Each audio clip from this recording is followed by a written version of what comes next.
Hey guys, in this video I'm going to show you how can you remove background using the auto cutout in CapCut apps. So you can tap on your project, select videos or photos that you want to remove the background.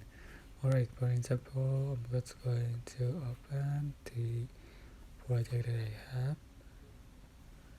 There's a photo here, and to remove the background just click on the clip and select the cutout and select the remove background.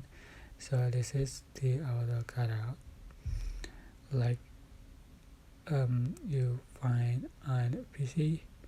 So you can select the cutout stroke also. That's it. Yeah, it's basically, I hope this tutorial was helpful for you. Don't forget to like, comment, share and also subscribe.